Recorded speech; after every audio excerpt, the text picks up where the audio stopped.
लपाटे लपाटे दिया था, इनका गलुआ लाल हो गया था। आज ये डकैती मार रही है भाजपा की, इतना मार खाई थी,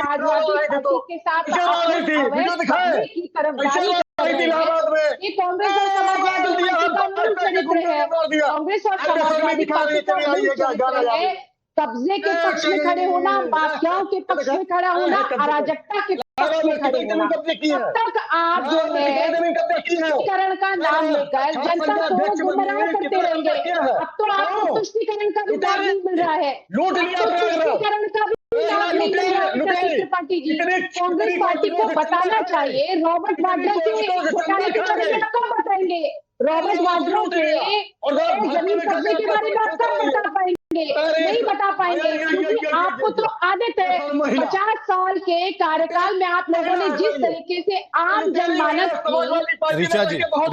रीचा जी एक दूसरे के ऊपर मत बोलिए मैम।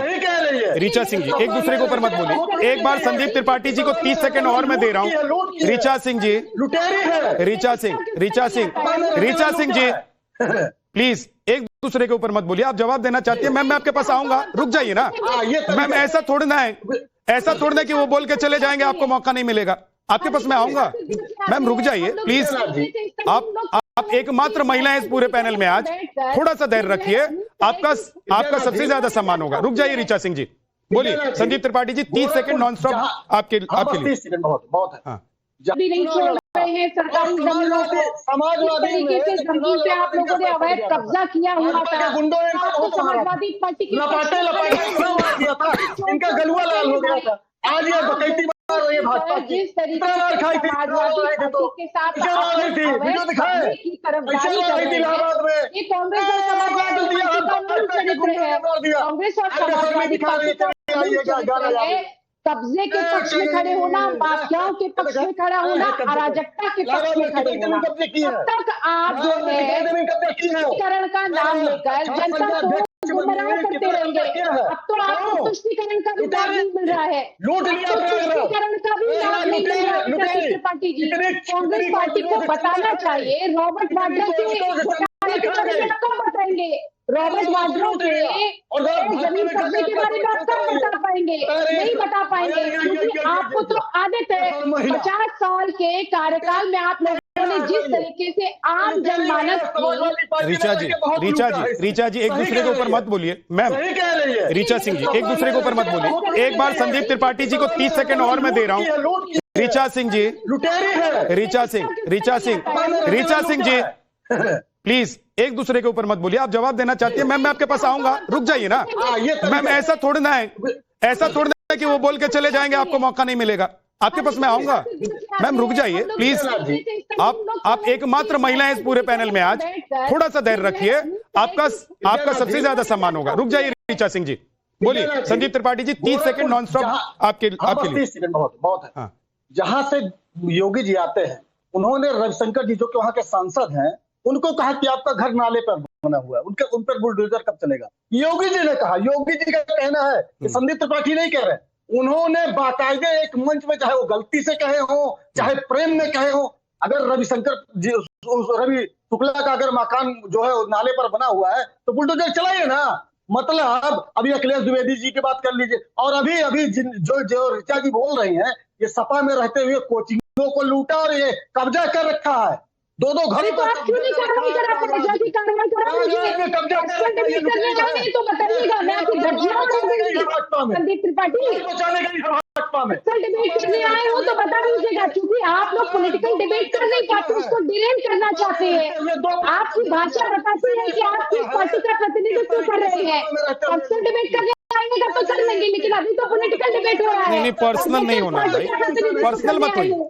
नो संदीप जी, आपका टाइम हो गया, खत्म हो गया सर। आपका टाइम खत्म हो गया। 30 सेकंड से ज्यादा आप बोल लिए हैं, लेकिन मैं एक बार फिर से कह रहा हूँ, देखिए पर्सनल मत होइए। अगर रोहित अग्रवाल जी से आपका कुछ पर्सनल है तो डिबेट के बाहर, अगर रीचा सिंह से आपका कुछ पर्सनल है डिबेट से बाहर, और आप लोगों का अगर संदीप त्रिपाठी से कुछ पर्सनल है तो डिबेट से बाहर।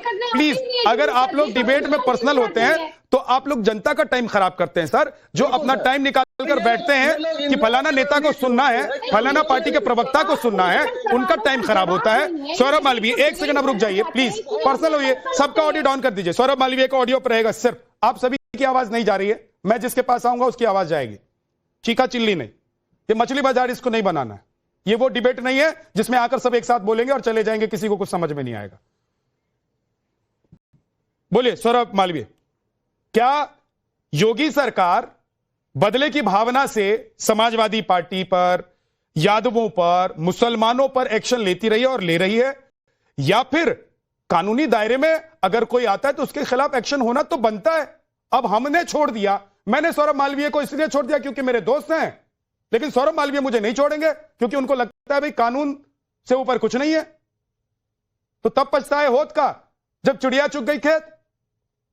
सौरभ मालवीय जी, देखिए विद्या जी, ये कहते भी हैं कि राजनीति समाज का चेहरा है और राजनीतिक दल समाज के सबसे बड़ा भरोसे का, यानी लोकतंत्र में भरोसे का सबसे बड़ा तंत्र है, व्यवस्था है।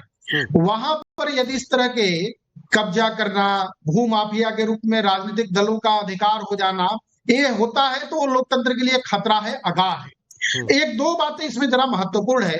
राजनीतिक दलों को, जिसको क्षेत्रीय दल की मान्यता प्राप्त है और राष्ट्रीय दल की मान्यता प्राप्त है, उसको बाकायदे कार्यालय खोलने के लिए यहाँ तक कि पार्लियामेंट में भी ऑफिस मिलता है। ये एक प्रोविजन, एक विधि है, विधान है, मिलता है।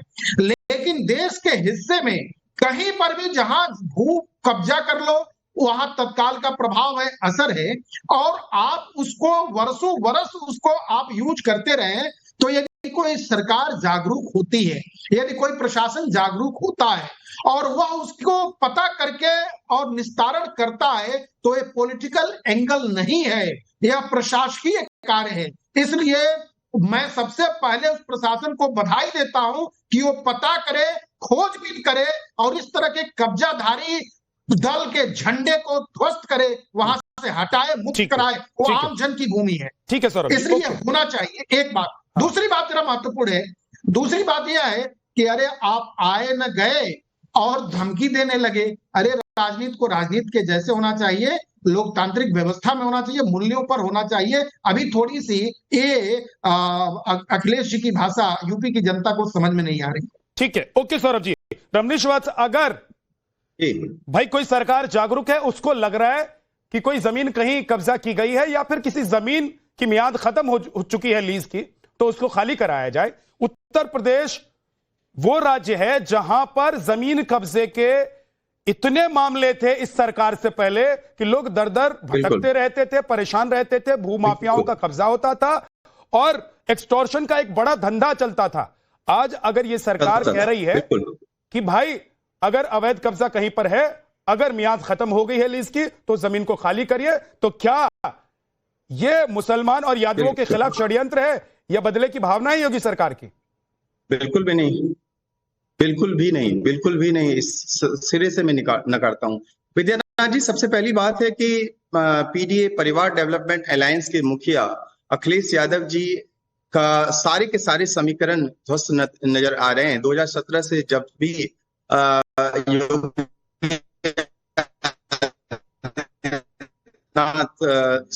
उत्तर प्रदेश के मुख्यमंत्री बने हैं और मुझे लग ही नहीं रहा है। सबसे महत्वपूर्ण बात है यहाँ पे विद्यानाथ जी, कानून सबके लिए बराबर है, चाहे सपा का दफ्तर हो या किसी माफिया का अड्डा।